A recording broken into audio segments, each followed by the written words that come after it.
Good afternoon, everyone. My name is Benjamin, and today I want to talk about redistricting. And everybody knows that Florida right now is kind of having some issues because the legislature and the governor DeSantis couldn't agree on a map. And the Republican controlled state legislature decided to work with the Democrats to pass something that was reasonably fair. And it actually looked like it was a good plan.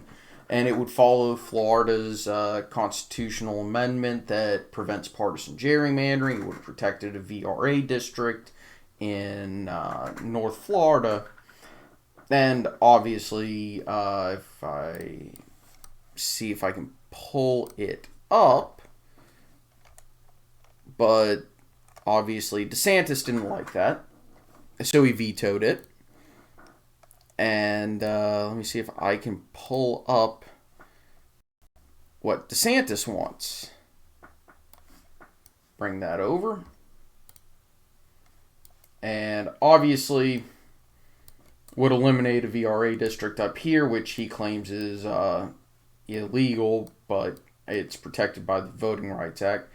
We would have two districts over here, another Dem district here, and then quite a few 1, 2, 3, 4, and 5 in 1, 2, 3, 4, 5 in Miami, plus 8 that would almost certainly go to the Democrats so it would be 8 that would probably always go to the Democrats, and then 2 that are super competitive that are both currently held by Republicans, and then that would probably go to GOP all the time. Same there. That one would be reasonably competitive. That one would not be competitive, and that one would not be competitive. So,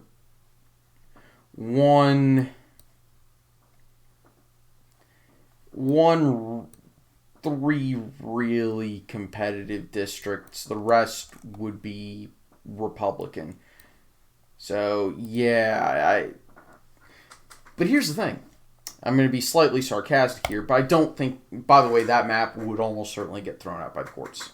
Just like this one, because I don't think he went far enough. I think he could have gone much, much, much harder.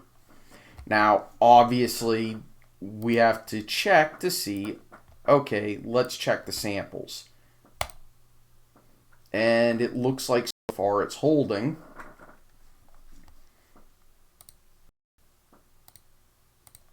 What about... Yeah, okay. By the way, there would only be 5 that start having neutral partisan lean in favor of the Democrats. And then there'd be 1, 3, 4 more. So that puts you at 9 districts for the Democrats, which... Okay.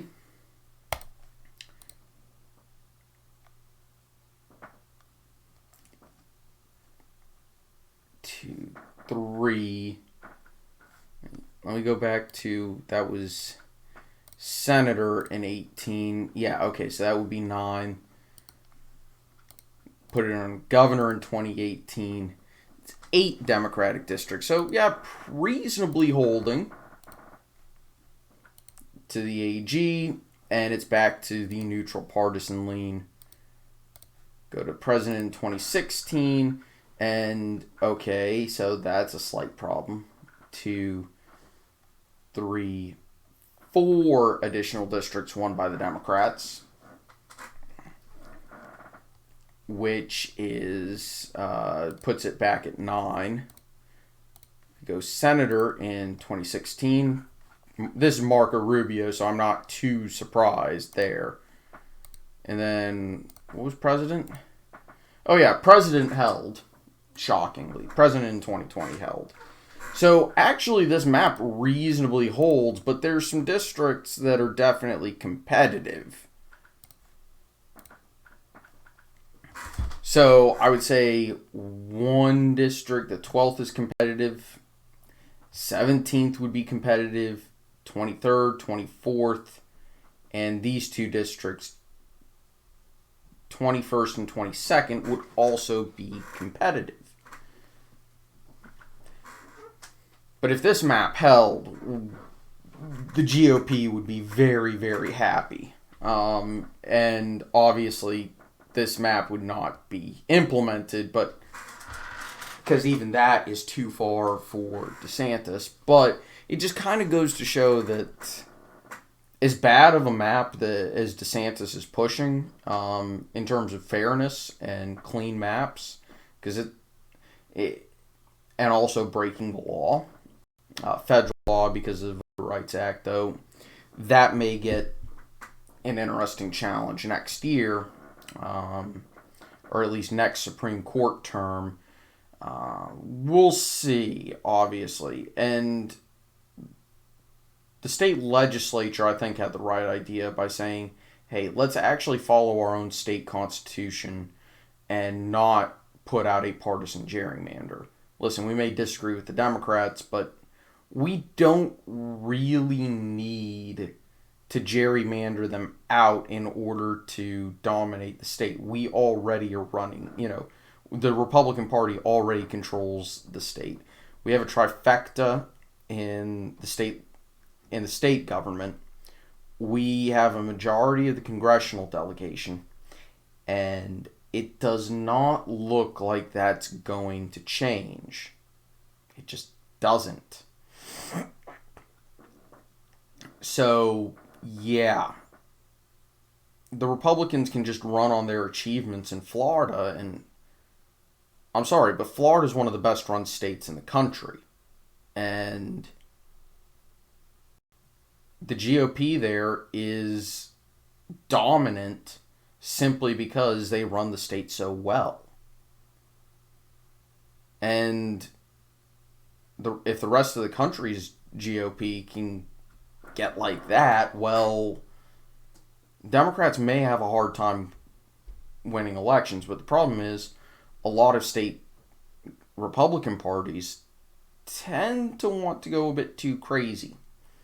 Though, that said, Virginia's Republican Party went from one of the more incompetent ones to one of the more competent ones pretty much overnight, because the Virginia Republican Party basically learned the lesson of 2017 and 2018, which is don't go too Trumpy.